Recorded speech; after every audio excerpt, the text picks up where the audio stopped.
réveil de Tipeee. Devinette, de quoi allons-nous parler aujourd'hui? C'est pas... Allez. Et c'est une top réponse, bingo. Ils ont eu le culot d'en faire 3 en 15 jours. Eh ben, j'aurai le culot de faire une nouvelle chronique sur le même sujet, le fameux code des couilles. Enroulé jeunesse. Alors, le code des couilles, pour ceux qui ne voient pas, on sait jamais, c'est quand tu dois prendre des décisions importantes mais que tu gardes tes mains en poche. Ça me rappelle cette expression qu'on peut entendre dans le sud de la France au bord des terrains de rugby. De Croo, Alexander, retire tes mains de tes poches. Si tes couilles explosent, tu finiras manchot. À l'époque, Marcel Proust a écrit, oui, les visuels. À l'époque, Marcel Proust a écrit à la recherche du temps perdu. Eh ben, c'est bon, on l'a retrouvé. Il suffisait de regarder le dernier Codeco. D'ailleurs, je me suis dit qu'on devrait renommer ça l'Assemblée Générale du Mépris. Quel foutage de gueule! La prochaine fois, au lieu de faire une conférence de presse, il devrait diffuser directement Mr Bean en train de faire des fucks à tout le monde. À défaut d'être respectueux, au moins ce serait comique. Oui, je suis un peu remonté, tel Benoît Poulvour dans Monsieur Manhattan. Je suis colère, je suis violence parce que je suis trahison. Une fois de plus, on nous a sorti les violons. La situation est intenable, il faut agir immédiatement, il faut donner un tour de vis, blablabla, mon cul sur la commode. Moi, je veux bien un tour de vis. Le problème, c'est qu'en Belgique, ça fait longtemps qu'on a perdu le tournevis et qu'à la place, on utilise un marteau. Du coup, on tape souvent, mais à côté de la cible. Annoncé le 3 décembre que les écoles primaires et maternelles devront fermer à partir du 20 décembre, c'est tout, sauf sanitaire. D'où le vieil adage, pourquoi remettre à demain ce qu'on peut faire dans 17 jours. En plus, pour justifier cette décision, Yann Yombon a déclaré « De toute façon, on ne fait rien la dernière semaine de l'année. » Quel Van Raan celui-là. Vraiment. Le mec, il te ressusciterait le respect juste pour pouvoir le défoncer lui-même. Alors, le masque dès l'âge de 6 ans, c'est un grand nom. Oui, on est sur le service public, mais je le dis, c'est un grand nom.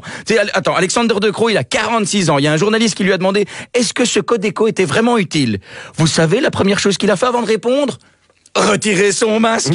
Alexander De Croo, fils de la crédibilité et de la cohérence. Sérieux, lui, sa mère, elle a accouché debout, il s'est pris un pavé à la naissance. C'est pas possible d'être aussi con. Si à 46 ans, t'es pas capable de garder ton masque pour répondre à une question, ne l'exige pas d'un enfant de 6 ans. Motherfucker. Bon. Boum. Allez, on va changer de sujet. De 1, parce que ça devient super chiant, et de 2, parce que la semaine dernière, il s'est passé plein de trucs. Tout d'abord, la première, vous voyez la radio en face, vous voyez le France Inter du pauvre. Donc la première a sorti un article d'utilité publique titré, je cite, quelle est la taille idéale du pénis? Voilà, c'est ça qu'on veut, du fond, de la forme, yes, c'est le cas de le dire. En revanche, Sud Presse aurait porté plainte pour plagiat en disant d'habitude les articles de merde, c'est nous. Et c'est vrai que si tout le monde s'y met, on va pas s'en sortir. Encore hier, même le Nouvel Obs titrait, je cite, le confinement a-t-il rendu nos enfants accros au porno? Oh putain, comme si on avait attendu le confinement. Et sinon, en Angleterre, un hôpital a vécu un moment de panique. Quoi? Ils ont cru que c'était le gouvernement belge qui allait gérer leur système de soins de santé? Non, du tout, j'ai dit un moment de panique, pas un moment de désespoir. Donc, en Angleterre, un patient, histoire vraie, attention, c'est génial, un patient s'est présenté aux urgences avec un obus de la Seconde Guerre mondiale dans le rectum. Oui, vous avez bien entendu, un obus de la Seconde Guerre mondiale dans le rectum. J'imagine que pour lui, le porno n'était plus suffisant, comme on dit, faut savoir se réinventer, explorer de nouveaux horizons. Alors, le patient aurait quand même déclaré au médecin avoir glissé et être tombé sur l'obus en faisant le ménage. Mais ouais, Nikos, ils ont tous la même excuse. Mais ouais, Nikos. Attends, le mec s'est cru dans la 7e compagnie, j'ai glissé, chef. Oui, sauf que là, ça ne tient pas la route. Niveau crédibilité, le gars a tout pour devenir ministre en Belgique.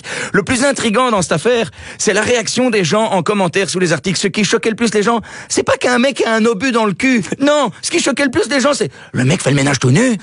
Il a un obus dans le cul. Mais bon, j'ai un pote chirurgien qui, en voyant l'info, a réagi en disant « Oh, c'est pas surprenant. » Quoi?